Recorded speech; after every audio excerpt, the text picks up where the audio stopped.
করে পেলেও আমার ড্রিম ক্যাডার ছিল পুলিশ ক্যাডার। আমার এই ধৈর্যের পেছনে, সততার পেছনে, অধ্যবসায়ের পেছনে অবশ্যই গাইডলাইন হিসেবে কাজ করেছে বিসিএস কনফিডেন্স। আমি এই জন্য বিসিএস কনফিডেন্সের সকলের প্রতি আন্তরিক কৃতজ্ঞতা প্রকাশ করছি। আমাকে সবচেয়ে বেশি লাভবান করেছে সেটা হচ্ছে কনফিডেন্স চট্টগ্রাম শাখার লাইব্রেরি। সেই লাইব্রেরিতে আমরা সবাই মিলে গ্রুপ ওয়ার্ক করে পড়াশোনা করতাম, যেটা আমাকে অনেকটাই কাজে দিয়েছে আমার দুইবার ক্যাডার হওয়ার পেছনে। বিসিএস কনফিডেন্সের কর্ণধার জনাব বেলাল আহমেদ রাজুসের একটা কথা আছে, পরিকল্পিত পরিশ্রমী হচ্ছে জীবনের সাফল্য এনে দেয়।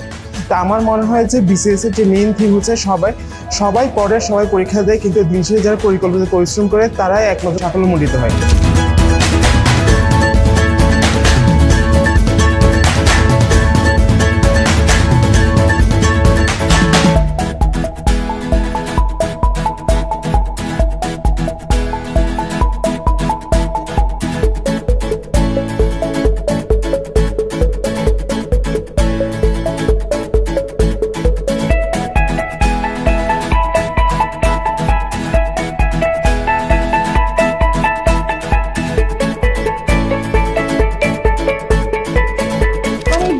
জার্নি শুরু থেকে শেষ পর্যন্ত প্রিলি, রিটেন এবং ভাইভায় সঙ্গী ছিল বিসিএস কনফিডেন্স চকবাজার শাখা। এই স্বপ্ন পূরণের দৃঢ়তায় বিসিএস কনফিডেন্স একটি যোগ্য সঙ্গী বলে আমি মনে করি। আমার পুরো বিসিএস জার্নিটা বিসিএস কনফিডেন্সের সাথেই ছিল। বিসিএস কনফিডেন্সের সাথে আমি আমার প্রিপারেশনটাকে অনেক বেশি শানিত করতে পেরেছি। আমি প্রিলি, রিটেন এবং ভাইবা তিনটা ক্ষেত্রেই বিসিএস কনফিডেন্সে মডেল টেস্ট দিয়েছি এবং মক টেস্ট দিয়েছি। নিজের প্রস্তুতিকে আরও বেশি গুছিয়ে নিয়েছি।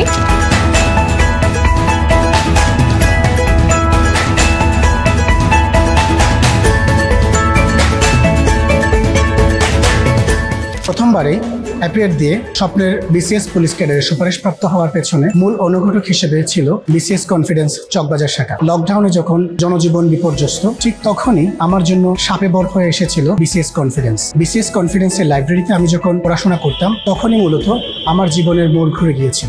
আসলে বিসিএস কনফিডেন্স সম্পর্কে যদি সংক্ষেপে বলতে যাই, তাদের যে লাইব্রেরি ফেসিলিটি যেটা আছে, আমি মনে করি এটা বাংলাদেশের একটা বেস্ট একটা লাইব্রেরি। এবং আমি নিজে পড়েছিলাম এই লাইব্রেরিতে এক্সেলেশন বিসিএস সময়, তো অবশ্যই একটা বেস্ট লাইব্রেরি। এবং তাদের যেই সিরিজ বই, যে সিরিজটা এটা অবশ্যই অনুবদ্ধ। এবং রাজু যেটা বলে থাকেন, যদি এই বইগুলো ভালোভাবে শেষ করে 140+ কমন পাওয়া সম্ভব।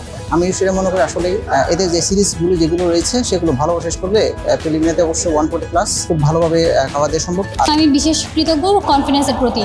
আমি প্রিলি, লিখিত এবং ভাইবা সবসময় কনফিডেন্সের সাথে ছিলাম। আমি যে প্রস্তুতিটা নিচ্ছিলাম সেটা যাচাই করার জন্য একটি মাধ্যম দরকার ছিল এবং সেই মাধ্যমটা ছিল কনফিডেন্স। কনফিডেন্স থেকে আমি সবসময় গাইডলাইন পেয়েছি যে কীভাবে পড়তে হবে বা কী করতে হবে।